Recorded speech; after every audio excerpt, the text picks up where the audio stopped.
Kanya ni Director Radia kanina, the Honorable Mayor Francisco Isko Moreno Dumagoso of the City of Manila. Sir, welcome.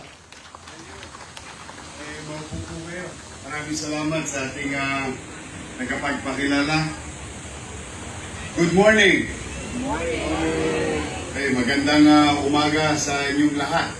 Ang mga kapatid nating Muslim all over the city and some coming from outside of the city of Manila.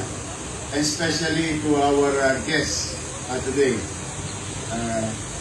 Kakatuwang isipin pati ang mga banyaga na leader ng kanilang representante ng kanilang bansa ay dumadako dito sa ating lungsod sa Kapitolyo ng ating bansa upang makiisa sa ating mga kapatid na Muslim na naninirahan, nag-aaral, namumuhay, naghahanap buhay sa ating minamahal na lungsod. Before I continue, I would like to give special thanks and mention to His Excellency Datu Abdul Malik. Sir, thank you very much. Ambassador of Malaysia to the Philippines. Ito po yung sinabi niya. Pagkaupo ko pala na pagkaupo lagi na po kami nakikipag-ugnayan through the leadership of DTCAM Director Crystal Pagaching. Ayan po, at talagang sumiseksi na nga ako. Hindi na nakakatulog dahil araw-araw may activities kami.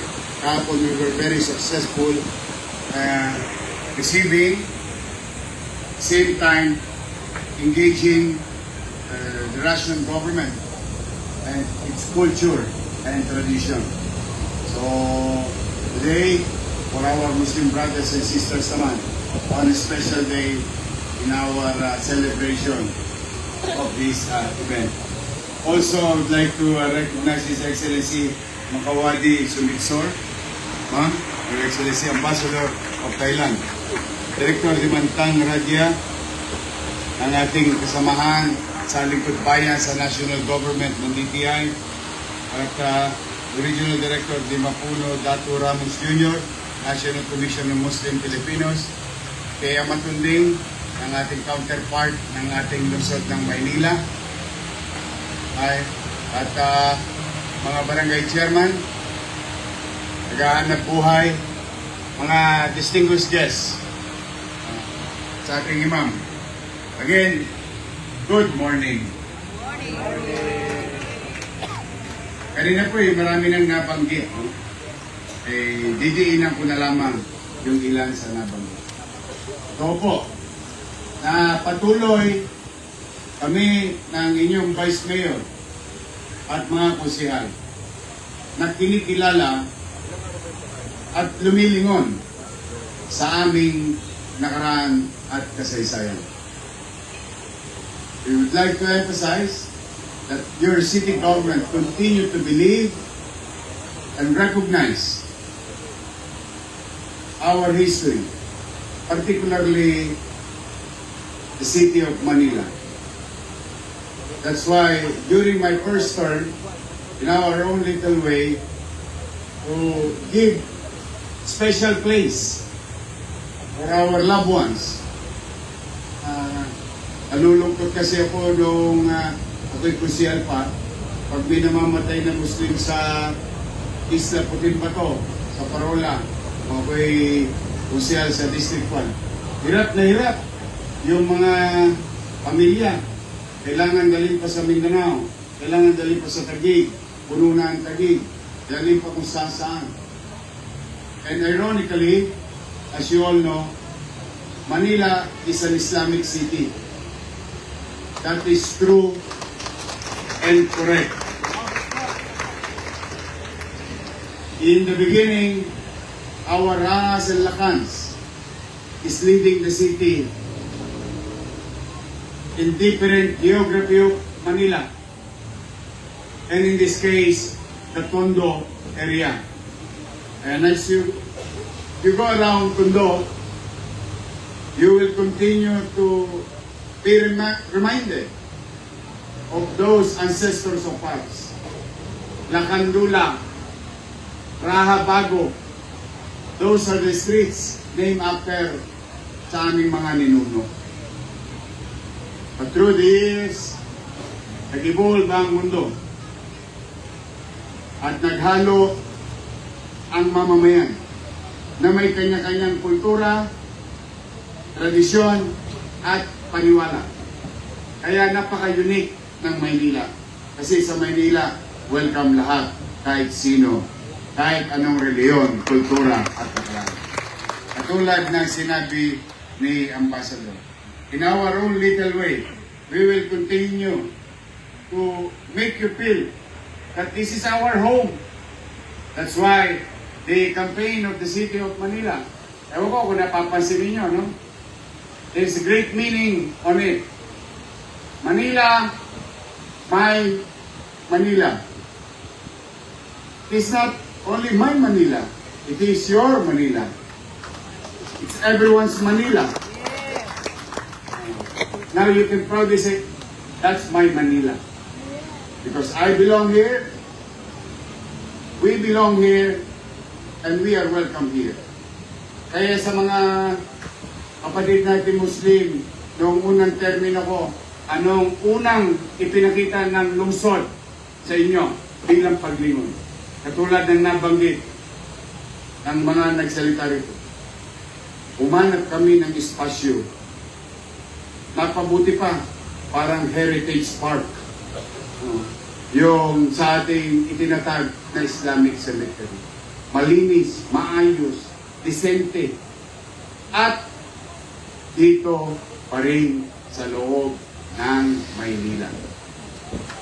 Kaya po, ngayong araw, bukod sa mga anak natin nag-aaral sa ating mga pampublikong paralan, ginagamot sa ating pampublikong health center at hospital, kinakalinga, ginagalang at hinahayaan, tinutulungan din na maghanap buhay sa lungsod ng Maynila.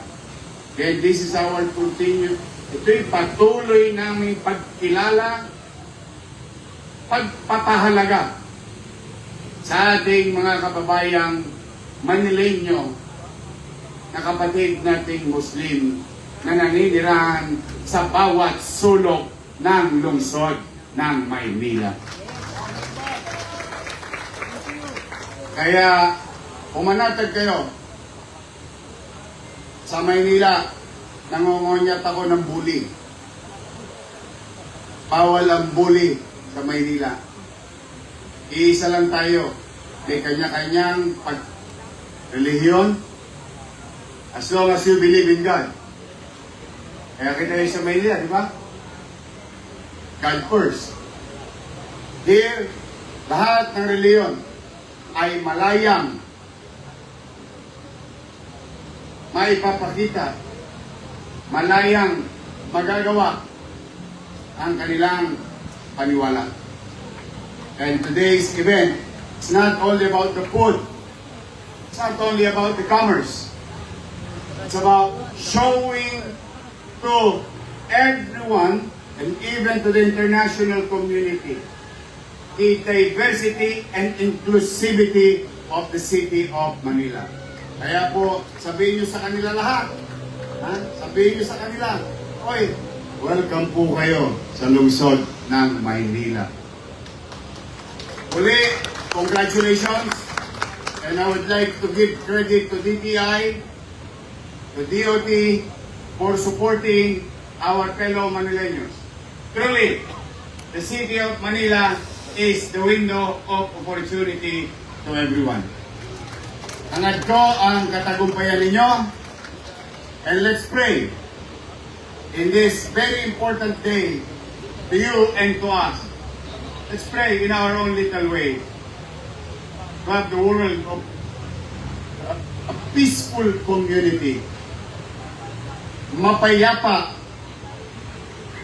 panatag, at maaliwalas na pamumuhay sa lungsod ng Maynila, sa buong bansa, at sa buong mundo. Uli, ito ang inyong likod. sa maliit naming kaparanan na lagi kaming susuporta at magbibigay pahalaga sa bawat mamamayan ng lungsod ng Maynila. Lalo na ngayong araw nito sa mga kapatid nating Muslim. Magandang araw, pagpalain nawa kayo ng kong may kapal. Manila! God first. Manila, God first. Thank you very much to our Honorable Mayor Isko Moreno. We would like to request you, sir, to please stay on the stage for our presentation of our humble token of appreciation. We can have the picture po mamaya, but we'd like to request on the stage, Honorable Mayor, Mayor Isko Moreno for the awarding po of our humble of token of appreciation. Requesting on the stage to award the the plaque of appreciation, representative from the Office of the Secretary of the DTI, Ms. Conalyn Lobredo, and together with our program manager here in this event, no? Director nabubulo na tuloy ako. Director Dignatang Radia. Allow me to read the citation. The DTI, Republic of the Philippines, the Department of Trade and Industry, Domestic Halal Industry Program Management Office presents the 2026 Halal Champion Award to Honorable Mayor Isko Moreno for his invaluable contribution in unwavering support to the domestic halal industry in the Philippines. Given this 27th day of May 2026 at the Cartilla ng Katipunan, Manila City Hall.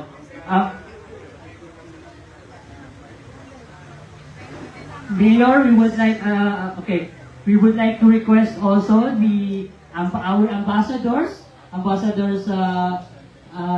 His Her Excellency of Thailand and Ambassador Dato Malik for a photo opportunity not together. And of course, Ma'am Vice Mayor Chi Atienza. Vice Mayor is also, and Madam Crystal Bagatsing as well. Yes. If you are here po, Chairman Amatonding, you are also being recognized to come up on the stage. Another special citation is given as well to Honorable Vice Mayor Chi Atienza, and of course the workforce behind all of this activity now that we are having here, Madam Crystal Bagatsing.